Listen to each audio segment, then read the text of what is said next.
الحميد. أعوذ بالله السميع العليم من الشيطان الرجيم. بسم الله الرحمن الرحيم.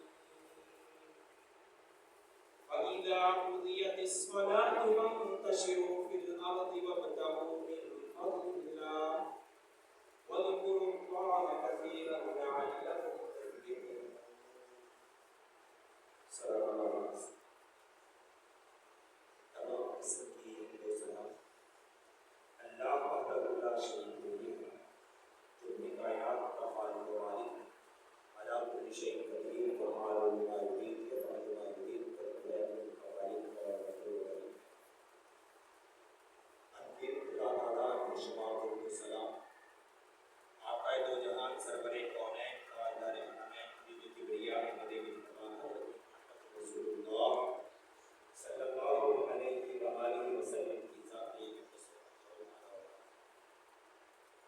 سامعین محترم، اللہ وحدہ لا شریک کا بہت بڑا احسان ہے. اللہ وحدہ لا شریک نے اپنے تمام مخلوقات میں سے مشرف بنایا اور اس بات پر اللہ کا شکر گزار ہے کہ اللہ وحدہ لا شریک نے تمام مذاہب سے مذہبی اسلام عنایت فرمایا اور اس بات پر اللہ کا شکر گزار ہے کہ اللہ وحدہ لا شریک نے اپنے تمام انبیاء میں سے پیارے محبوب حضرت محمد رسول اللہ صلی اللہ علیہ وآلہ وسلم کو بنایا. سامعین محترم، یہ ہمارا موضوع جمعۃ المبارک ہے. پچھلے جمعۃ المبارک سے چلتا آ رہا ہے، جس میں سب سے پہلے بتلایا گیا تھا کہ انسان کی تخلیق کا مقصد، انسان کا اس دنیا میں آنے کا مقصد، اور اس کے بعد عبادات کسے کہتے ہیں، اور تیسرے نمبر پر تمام انبیاء کرام کا دعوت کا خلاصہ کیا تھا. اور آج ہم کسی موضوع کو آگے بڑھاتے ہوئے بندگی رحمان یا بندگی شیطان، پچھلے جمعۃ المبارک میں بتلایا گیا تھا وہاں خلقت الجن والانس الا لیعبدون، انسان کی تخلیق کا مقصد اور جنوں کی تخلیق کا مقصد صرف اور صرف اللہ کی عبادت ہے.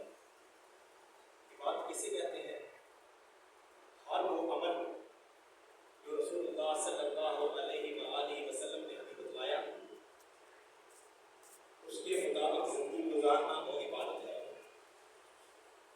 اور وہ اپنے فائدے کے لیے ہو، دنیا کے فائدے کے لیے ہو. اسے رسول اللہ صلی اللہ علیہ وآلہ وسلم کی بتلائے ہوئے طریقے کے مطابق اگر ہم کریں گے تو وہ بھی عبادت نہیں کہنا چاہیے. اور تمام انبیاء کا دعویٰ بھی یہ تھا کہ دعوت بھی یہ تھی کہ صرف اور صرف اللہ کی عبادت تھی. اور آج ہم اپنے موضوع کو آگے بڑھاتے ہوئے شیطان کی بندی کس طرح ہوتی ہے.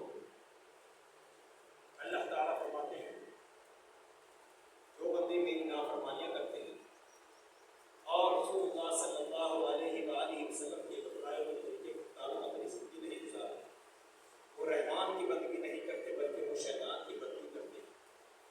جو اپنی خواہشات کی پیروی کرتے ہیں، جو اپنی اس مختصر سی زندگی میں سہولیات تلاش کرتے ہیں، جو اپنی موت کو بھول چکے ہیں اور آخرت کی ہمیشگی کی زندگی کو بھول چکے ہیں، جو اس کی تیاری نہیں کرتے، صرف اور صرف اس دنیا میں ہی سکون کو تلاش کرتے ہیں، نہ کہ اپنی خواہشات کو دبا کر کے، اپنی ضروریات کو کم کر کے. اور رسول اللہ صلی اللہ علیہ وآلہ وسلم نے جس طرح فرمایا الدنیا سجن المؤمن و جنت الکافر، اپنے آپ کو اس قید خانے کی زندگی بنا کر کے اور مشکلات والی زندگی بنا کر کے نہیں گزارتے، شیطان کی پیروی کرتے ہیں. ہم ہر ممکن کوشش کرتے ہیں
فرما رہے ہیں وعباد الرحمن الذین یمشون علی الارض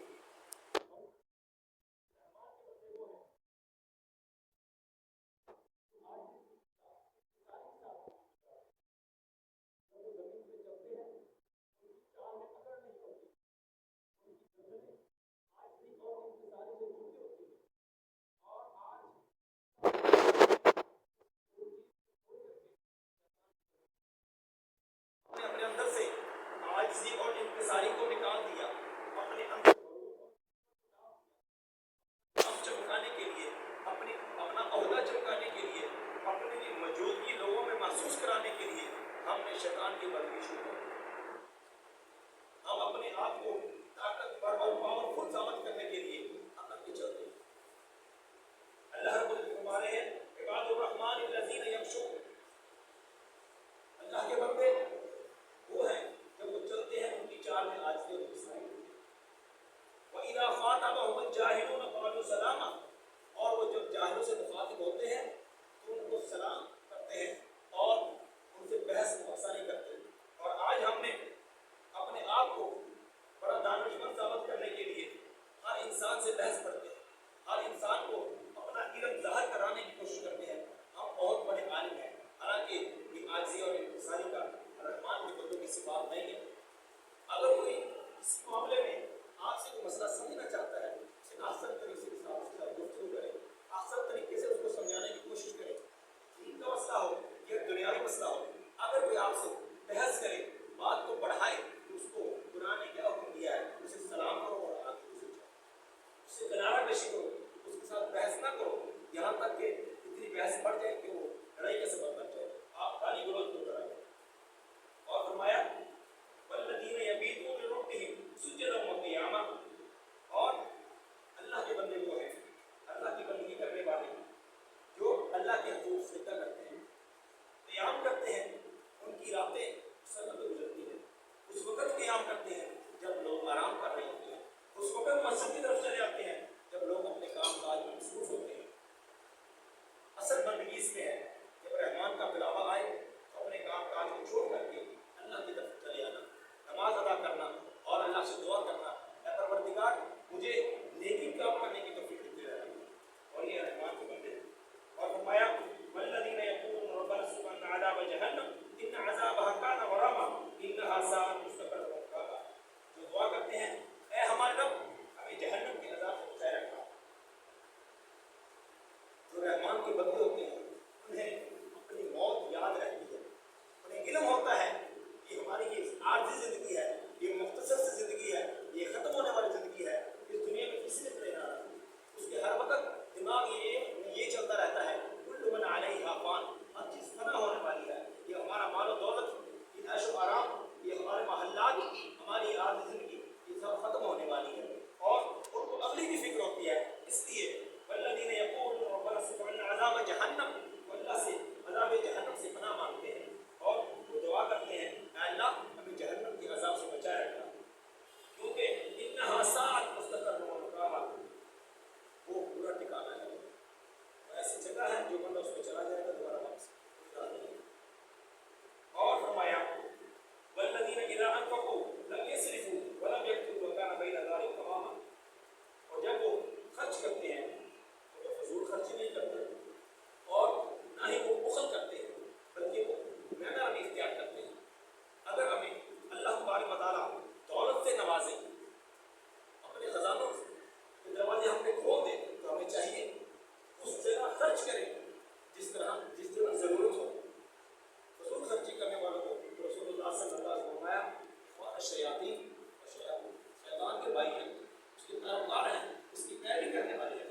جو فضول خرچی کرتے ہیں وہ شیطان کی بندگی کرتے ہیں, اور جو مال ہونے کے باوجود کنجوسی کرتے ہیں, بہت سے کام لیتے ہیں, اپنے آپ میں نہیں خرچ کرتے, جب بیمار پڑ جاتے ہیں تو اس کی دوا لینی چاہیے, دعا بھی کرنی چاہیے, دوا بھی لینی چاہیے. اگر کوئی سہولت میسر ہے تو اسے استعمال نہیں کرتے تو وہ بھی بخل کا انتخاب کر رہے ہیں. اس لیے جو اللہ کے بندے ہیں وہ میانہ روی میں اپنی زندگی گزارتے ہیں. جب ان کو مل جاتا ہے وہ اللہ کا شکر ادا کرتے ہیں, اور جب ان کو کسی چیز کی کمی محسوس ہوتی ہے تو وہ صبر کرتے ہیں. وہ رحمان کے بندے ہیں. اور والذین یدعون مع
اس لیے اگر کوئی کسی کے خلاف سازش کرتا ہو، کسی کو مارنے کا پلان بنا رہا ہو، اسے سمجھایا جائے، حق قتل نہ کیا جائے، کیونکہ رسول اللہ صلی اللہ علیہ وسلم نے فرمایا اللہ رب العزت کو کوئی پرواہ نہیں ہے، اگر ایک انسان کی قتل میں پوری دنیا بھی ہو تو اللہ رب العزت پوری دنیا کو جہنم میں ڈال دے. اور اس لیے ہمیں چاہیے کسی کا حق قتل نہ کرے. اور فرمایا ولا یزنون، اور وہ زنا سے بچتے. جب کوئی زنا کی دعوت دے اللہ کا ڈر نہیں دے. بہت سارے ایسے لوگ ہیں جو اللہ کے ڈر کی وجہ سے زنا چھوڑ دیتے ہیں. بہت سارے ایسے لوگ ہیں ان کے پاس وسائل ہوتے ہیں، مواقع ہوتے ہیں، سہولیات ہوتی ہیں، اس کے باوجود زنا کے قریب تک نہیں جاتے. ایسے لوگ بھی ہیں، نہ وسائل ہیں، نہ طاقت ہے، نہ اختیارات ہیں، اس کے باوجود ہر وقت زنا کے بارے میں سوچتے رہتے ہیں. یاد رکھو زنا کے بارے میں سوچنا بھی گناہ ہے. یہ شیطان کی صفات ہے. شیطان تمہارے دل میں خیالات جو لاتے ہیں اگر ہم ان کی پیروی کریں تو شیطان کی پیروی کریں. اگر ہم لوگ سب کچھ ہونے کے باوجود اللہ کے ڈر سے زنا سے باز آ رہے ہیں. زنا صرف اور صرف وہی نہیں ہے، اس کی حدود ہے. ہماری نظر سے ہم زنا کرتے ہیں، کسی سے بری نظر سے دیکھنا نہیں زنا. ہمیں تو یہ بتایا گیا ہے کہ زنا وہی ہے تو خون کے بارے میں. یاد رکھو زنا کسی کو بری نظر میں ڈالنا گناہ ہے، اس سے بھی بچنا چاہیے. اس لیے تو حدیث میں آتا ہے اچانک نظر کی معافی ہے. اگر ہم کسی کی طرف، کسی کی عزت کی طرف نظر بھر کے دیکھیں گے، غور سے دیکھیں گے، ارادہ دیکھیں گے تو زنا کے ذکر اچانک نظر اللہ تبارک معاف کر دے. انسان جا رہا، اس لیے تو مرد کو حکم ہے نظر جھکا کے چلے، عورتوں کو حکم ہے بند ہو کے نکلے. ہمارے اس معاشرے میں آج تک عورتوں کا پردہ ختم ہو چکا ہے اور مرد بھی نظر اٹھا کے چلتے ہیں، ہر وقت تلاش میں رہتے ہیں. اس لیے تو شریعت نے یہ قانون بنا دیا مرد کو نظر جھکا کے چلنا چاہیے اور عورت کو مرد ہو کر ضرورت کے مطابق ایسے نکلنا چاہیے. جو لوگ ان صفات کا اہتمام کرتے ہیں اللہ رب نے فرمایا وہ لوگ پیروی کرنے والے رحمان کے بندے.